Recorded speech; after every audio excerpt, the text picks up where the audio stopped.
नमस्कार बच्चों, हम पढ़ रहे हैं सूरदास की सूरसागर वाली बुक जो हमारे कोर्स में है। उसमें से हमने कल तक 6 पद पढ़ लिए थे। आज हम उसके अगला वाला पद पढ़ेंगे। देखिए पद। मेरो मन अनंत कहाँ सुख पावे, जैसे उड़ी जाज को पंछी फिरी जाज पर आवे। कमल नयन को छाड़ी महावत, कौन देव को ध्यावे। परम गंग को छाड़ी पियासो, दुर्मति कूप खनावे।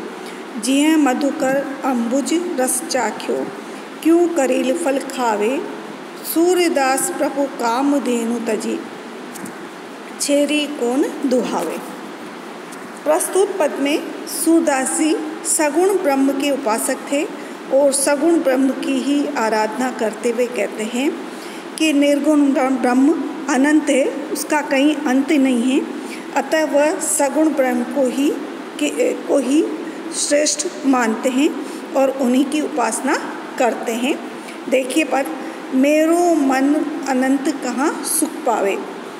सूरदास जी कहते हैं कि मेरे मन में सगुण के अलावा किसी अन्य के लिए कोई स्थान नहीं है।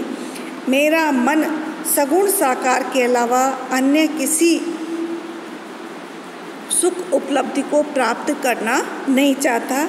अतः मेरे मन की स्थिति ठीक वैसे ही है जैसे मेरा मन अनंत कहाँ सुख पावे। मेरा मन कहीं भी अन्य किसी जगह भी सुख को प्राप्त नहीं कर सकता है। ठीक उसी प्रकार जिस प्रकार की जैसे उड़ी जाज को पंछी, जिस प्रकार से समुद्र में तैरने वाले जहाज पे यदि कोई पक्षी बैठ जाता है तो वह उड़ उड़कर पुनः बार बार उसी पर आता है। फिर जहाज पर आवे तो वह उड़कर बार बार लौट कर उसी जहाज पर आकर के बैठ जाता है।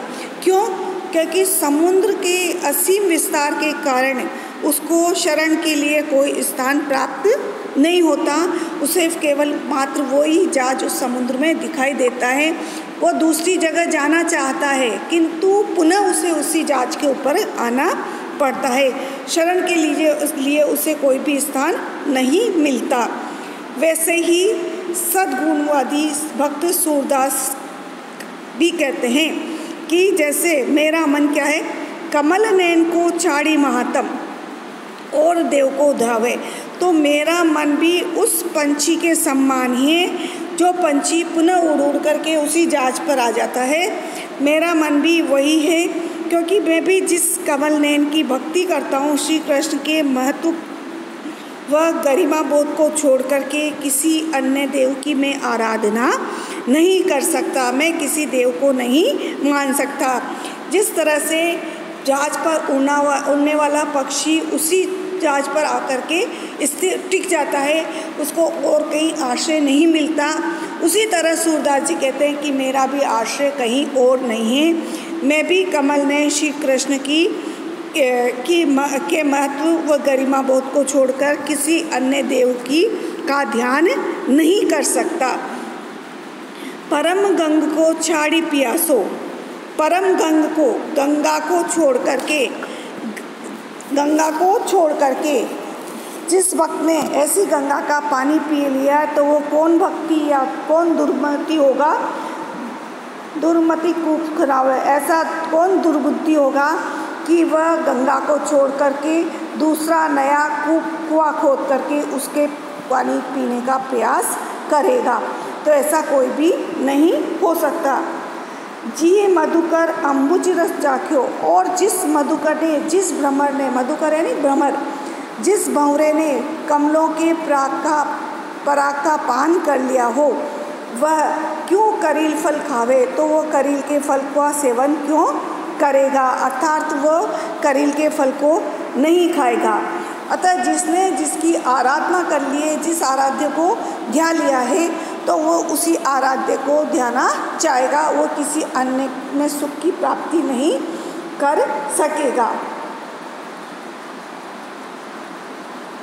सूरदास प्रभु कामधेनु तजी छेरी कौन दुआवे। सूरदास जी कहते हैं कि कामधेनु को छोड़ करके, तजी यानी छोड़ करके, छेरी यानी बकरी, कामधेनु को छोड़ करके बकरी का दूध कौन पीना पसंद करेगा। तो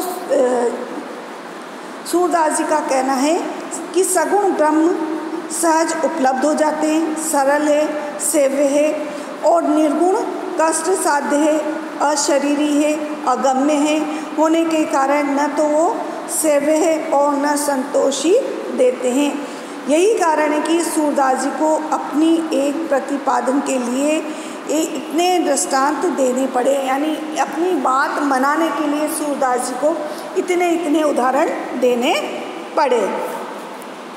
जैसे मेरो मन अनंत कहाँ सुख पावे, कि मेरा मन कहाँ पर सुख पाएगा। जैसे उड़ी जहाज को पंछी फिर जहाज पर आए, जहाज का पंछी उड़ कर पुनः जहाज पर आ जाता है। यानी समुद्र की सीमा विस्तार तो बहुत अधिक होता है, अतः उसको शरण पाने के लिए कोई स्थान नहीं मिलता। वह जिस जहाज से उड़ता है पुनः उसी जहाज पर आकर के दोबारा शरण लेता है। कमल नयन को छाड़ी मातम कौन देव को खावे।